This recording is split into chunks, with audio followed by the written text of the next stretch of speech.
Hola, Bonjour, Guttentag, or however you say hello in your language, and today I'm going to be showing you how to build better biomes in the Nether. Now, please note that this is not a block-by-block tutorial, but instead I will be showing you certain ideas and thought processes that I have when I'm building these biomes. Now, let's get right into it.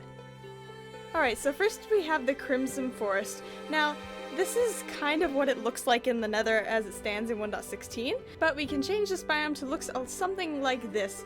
Now, I decided to use the crimson in order to make like a willow-looking tree, and I used the weeping vines in order to give a little bit more depth into this build. I also decided to mix in some netherrack into the crimson nylium. And I also put in some of the crimson wood, like pressure plates, in order to give a little bit of texture into this. So let's move on to my take of the warped forest biome in the Nether. Now this has a very similar feel to the crimson forest, however there are some differences that distinguish the two biomes from each other. Now I decided to use some prismarine slabs and just things that you'd find in the Guardian Temple in order to make more mushrooms.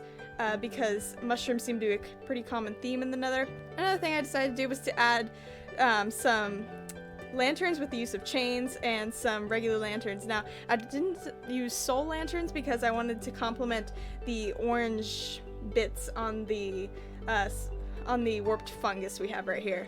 I figured that the soul sand and the soul soil helped the blue to feel a little bit more balanced in this, because otherwise I felt like it was overpowering. Something you might want to keep in mind is the differences in the trees. Like for example, over there in the terraformed crimson forest, I decided to go with a willow type tree, but over here for the warped forest tree, I decided to go with a completely different design, and I believe this helps separate the different biomes from each other and give them a bit of personality. When building in different biomes, you want to keep in mind the color palette. Now for the warped section of the biome, you might want to consider using primarily cooler block colors in order to make it seem like it fits. But you also might want to add like a drop of color in these regular lanterns in order to complement the random pops of color in the other blocks that happen to be in that biome.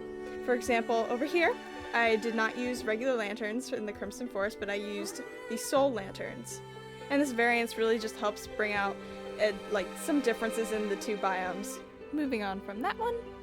Alright, now let's move to the Soul Sand Valley. Right now this is kind of what it looks like, more or less, but we can make it even better with the use of basalt and the dead coral blocks in order to give a little bit more texture and make it look like there once was life in the Soul Sand Valleys, but there is no longer. The use of the dead coral and the very limited use of the blue flames helps to make this biome seem a bit more devoid of life, and I decided to reflect this in how I used basalt to create what could have been, at one point, some trees. Now I used quartz blocks in the making of this skeleton, and you don't necessarily have to do that. I just decided to because I thought it looked a bit better than just using bone blocks, and there was not a slab or stair variant for the bone blocks, so that's another contributing factor. And next we have the Basalt Plains. Right now this is kind of what it looks like with some magma blocks interspersed between the different pillars, and we can use that generation in order to make some rather interesting looking wastelands. I decided to use some lava and a lot of magma blocks in order to make it look like the lava there is still in the process of cooling, and which is partially why the basalt blocks exist. And I also decided to try something new. I decided to take these chain blocks in order to make a bunch of like different textures within the Basalt Plains, and I decided to use, again, more of that dead coral in order to make it look like ashes or anything of that sort. And of course, to add any animation, you can always add the fire, because after all, we are in the Nether, and it makes sense that it's on fire. Now, let's move on to the next one. And next up we have some sort of a lava field. Now this is not based on any particular biome that is in the Nether as of 1.16, however I decided to incorporate this in order to add yet another layer of depth into these biomes. Now, I decided to do a similar concept to what I did over there and use the basalt as like a tree, and I decided to use magma blocks and blackstone in order to add a bit more texture and make it look like the lava is in the process of cooling.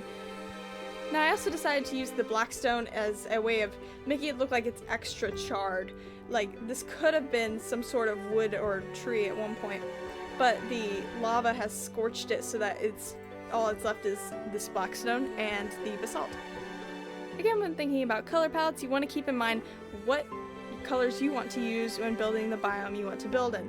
I'd suggest for something like this, you use primarily these two red colors, the crimson and the netherrack, in order to create this sense of balance between the colors. And now let's move on to this mushroom biome. This has not taken inspiration from any of the other biomes that are currently in Minecraft 1.16, but this came from more of my imagination. Now I decided to use some different mushroom blocks that you find in the overworld in order to make this biome seem a little bit more lively. Now I decided to use the granite slabs in order to create a different color variation in the amount of reds in this biome. Now because there is no red variation of the plant over there, I decided to try to recreate this with some red glass panes. I quite like how it turned out. Now, I also decided once again to go in with the nether brick slabs and the end rods in order to make mushrooms. Now, something I recommend that you keep in mind if trying to build this biome is that the mushrooms here have different heights. For example, this one right here is a taller and broader mushroom and I used the streamlights in order to give a little bit of variation, in contrast of this one, in which case is shorter and a completely different color. And I decided to utilize the weeping vines in order to give a little bit more variation among these plants. And finally we have this rather pretty blue basalt, I don't really know what to call it, type of forest. This is one of my favorites that I built. And I decided to go with the same color palette as the one that I did over there for the crimson forest, but I changed it up a little bit with the different prismarine types in the mushrooms, and I decided to actually add foliage to the basalt trees. I decided to use nether brick fences in order to make the smaller branches of a tree. I used the glass panes in order to make like this vine type appearance, and I decided to use the soulstone lamps at the end of it in order to give a really interesting light dynamic, and this is especially evident when you're in a dark place. Now I once again decided to incorporate the twisting vines with the glass panes in order to give an extra layer of foliage depth. I decided to use the polished basalt as the tree trunk because to me it looked a little bit like wood that you would find in the nether, even though it's technically not wood, it's just polished basalt.